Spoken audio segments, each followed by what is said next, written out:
I can't find the music.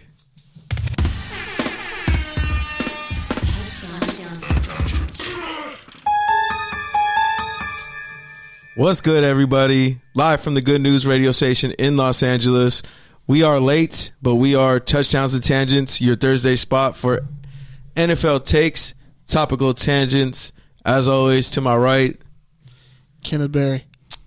No serve tonight, but it's all good. We're getting into a college football bowl special, I guess you could say. On the line, we have Corey from College Football Hardcore Podcast on Patreon, as well as admin for the Glory of Old State, a.k.a. a Penn State football website. Corey, welcome to Touchdowns and Tangents. How you doing? What's the East Coast like tonight? I'm doing fantastic. Thanks for having me on. I actually currently am living in good old Auburn, Alabama. Oh, okay. So a little bit more east to you guys. Must be nice after that big game.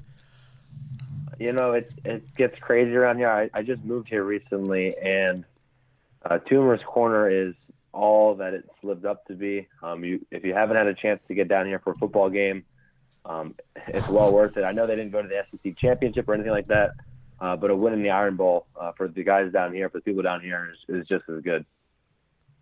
That's great, man.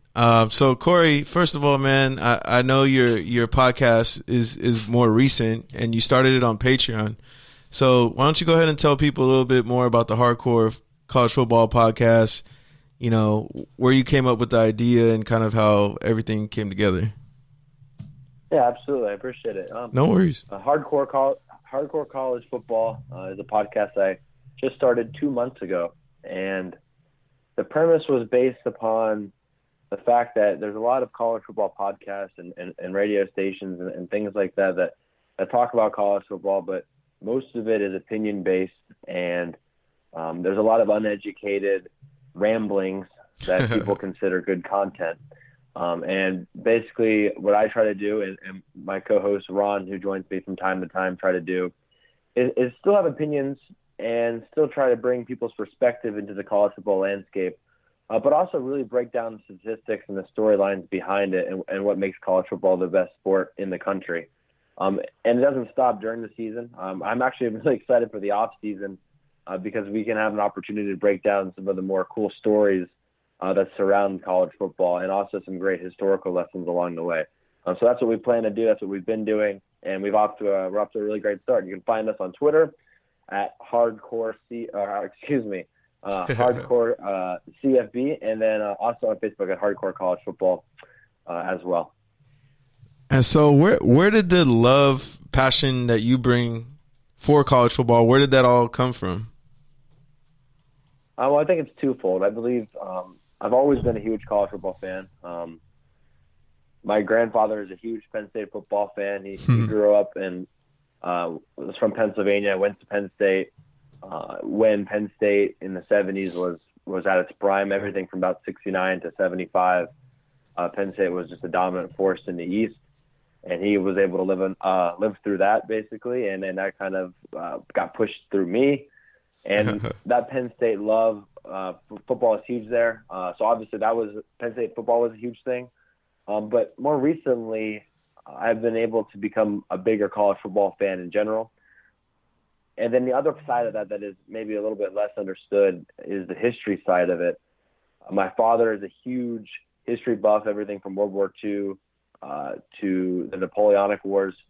He could walk us around a battlefield and tell us everything that happened from, this soldier dying to what the commander did at this time in the battle, et cetera. That's dope. And because of that storytelling really resonated with me, and having an opportunity to combine those two things together is something that I haven't been able to find in the college football media world. Yeah. And it's something I would like to bring to listeners out there. And as far as your Penn State lineage goes, how are you feeling about James Franklin and that new extension that he just got and the success that he's had at Penn State? He's been phenomenal. Like you mentioned, the contract extension, we haven't got the details yet of exactly what that all entailed, besides it was a 6-year extension. We're not sure how much he's being paid. and we don't know how much of that money went to program enhancements and also paying for assistants and so forth. Hopefully that information comes out soon. There's another press conference, I believe, tomorrow. That's more of a Cotton Bowl press conference. Obviously, he talked a lot on Wednesday for the National Signing Day, but he wanted to focus on the recruits then. So hopefully on Friday we'll learn more not only about his contract, but also the offensive coordinator vacancy that they have to fill. But James Franklin has done fantastic at Penn State. Bill O'Brien obviously deserves a lot of credit for what he was able to do during the sanctions. But Bill O'Brien also had what maybe some people consider an easy first year that James Franklin didn't have when he first got there. I mean, when Franklin got there, I think they only had 9 to 7 offensive linemen on scholarship. And that's not a lot of and I believe 2 of them were defensive tackles that they'd switched over from offensive linemen they'd switched over from the defensive side of the ball. So the work he had to put in at the beginning was incredible. And it's not easy recruiting against Michigan and Ohio State. And he has been able to keep Penn State afloat, not only with the sanctions, but now with the recent success. You know, some teams get that success for 1 year when you have a generational talent like Saquon Barkley. But now with 3 New Year's Six games in the last 4 years, he's been able to show that he can maintain that. And I believe the contract extension was warranted. Yeah, man. So, thank you for sharing that insight. I'm just curious, though, you're a Penn State fan. You live in SEC country. Do you care about Pac-12 football? Do you watch Pac-12 football? Do you root? Are you going to root for Wisconsin in the Rose Bowl? Like, how does that whole work out for you? That's a great question because I do have a lot to say about that. It is unfortunate the way the East Coast and the SEC country especially treats the Pac-12. Yeah. What Feinbaum said on ESPN that one morning about how the rest of the country doesn't care about the Pac-12 wasn't true. It unfortunately, though, and I'm sure you guys have covered the story that McCaffrey had about his Heisman, the guy who came up to him after the award show and told him that he didn't vote for him for Heisman because he was asleep for most of his games and so forth. And unfortunately, that's the battle that the Pac-12 has to go against. And I do watch the Pac-12 games. I'm not going to tell you I watch as much Pac-12 as I watch as the other conferences because it's just not true. Yeah. Now, I did happen to live in Alaska for 3 years. Dang. So I'm at least familiar with the Pac-12 territory. I have a lot of buddies that are Washington fans. My one buddy actually played football at Idaho, which isn't necessarily in the Pac-12, but Go Big Vandals. Sky country at least is a little close. So I have a pretty good experience and perspective on how you guys feel. And maybe we don't want to go into the Rose Bowl exactly yet in the matchup itself, but when it comes to just in general, do you root for the Big Ten? Like, are you pulling for Ohio State? Are you pulling for Wisconsin? Right. When it comes to this conference allegiance, yeah. Minnesota. No, as a Penn State fan, no, I don't care as much, and I can tell you why. The first thing is the Big Ten has dominated in recent years in bowl games, and mostly that's because they've been left out of the college football playoff, and so the number 1 team from the Big Ten is typically playing against the number 2 team from another conference, or maybe not last year where maybe when Washington played Ohio State. But still the second team in the Big Ten would necessarily play maybe the third best team in the SEC and so forth. And so the Big Ten's had pretty favorable matchups. Yeah. This year isn't going to be the case because with Ohio State being in the college football playoff. But the point is, the Big Ten did really well in those games, and it didn't change anyone's perspective on how they viewed the conference for the next year because a quarter of the players on all these teams leave at the end of the year. When you have a 25% removal of your team, you have no idea what the identity is going to be next year, and so it's unfair to use these bowl games as a true measuring stick for what conference is going to be the best conference for the following season. If you want bragging rights at the end of the year, sure, that makes you feel good about yourself. But in a world where a lot of players aren't even playing, motivation is questioned, and 25% of those kids are going to be leaving. It's hard to put a lot of stock in, the SEC dominated in the Citrus Bowl and also in the Outback Bowl. They're the best conference heading into the year, except half those players, a quarter of those players are now gone. So I like the idea of it, and I understand why, especially in the Big Ten, there's a lot of this, we have to root for, Wisconsin and Ohio State now. My argument is as a Penn State fan, and my argument would be for if you're an Oregon fan or if you're a Utah fan, the argument should be no. We want those guys to lose because if I'm a Utah fan, I don't want Oregon, as they've already done, especially in California, to be able to go into California and say, hey, we're Rose Bowl champions. I mean, if you're USC, the worst thing you could have is Oregon come into your home state and then win the Rose Bowl after they already whooped your butt this past Wednesday in the recruiting trail. So I would say if you're and earlier this season. I like that take. There were so many gems in that one. But we can break all that down for you right now. As far as Penn State, though, I mean, aren't you worried about their lack of success in bowl games recently? I mean, you look at the Rose Bowl to USC, they had Saquon.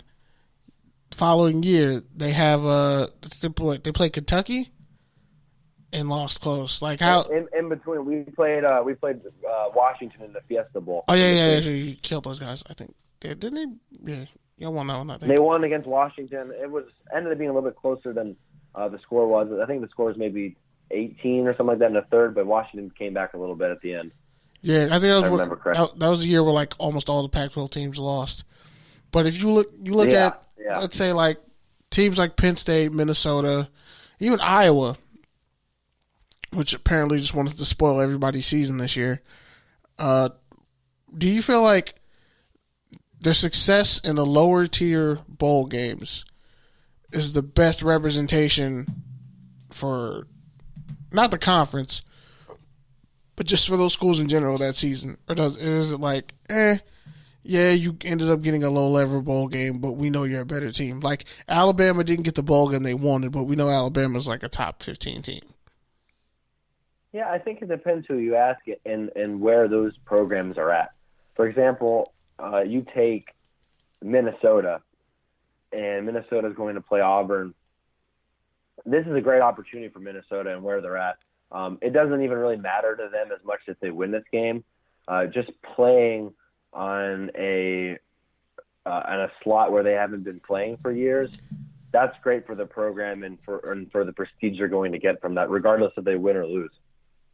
Now, if you take Penn State in the Cotton Bowl versus Memphis, I mean, the obvious answer is going to be you got a lot more to lose if you lose this game than if you win it. It just depends on where the programs are at, and also the biggest thing is if you're going to play in a lower, maybe less prestigious bowl game, you really have to use that as the springboard into your following season. So Penn State right now, this was supposed to be a sort of reloading year. And so if you take Penn State and say, okay, well, this Memphis game, if you win, won't mean very much for anybody. But if you take this game and say, hey, this is the springboard to the off season and also the spring ball, this will be the momentum and the motivation for the rest of the 2020 season. If you think about it that way, all of a sudden the game has a lot more importance, regardless of what school you are. So there's two different ways to kind of look at it. I'd say most schools would want to play in a higher prestigious bowl with the risk of maybe losing it. But I also can see some schools that are a little bit lower tiered, take a USC, for example, a struggling USC. It didn't matter who they're going to play. They would just needed a low. I was actually kind of surprised that they got Iowa because I still don't really understand how Utah is getting Texas and they're getting Iowa. But regardless, I would say USC would have almost preferred a weaker opponent just because they need to win their bowl game. There's no question asked about it. Yeah. So it kind of just depends on the fever of the team. And as far as because we talk about, we can see with the Pac-12 and how their conference expansion has worked. With the Big Ten, I mean, you look at Rutgers, Maryland, perennial doormats. Do you feel like the Big Ten made a mistake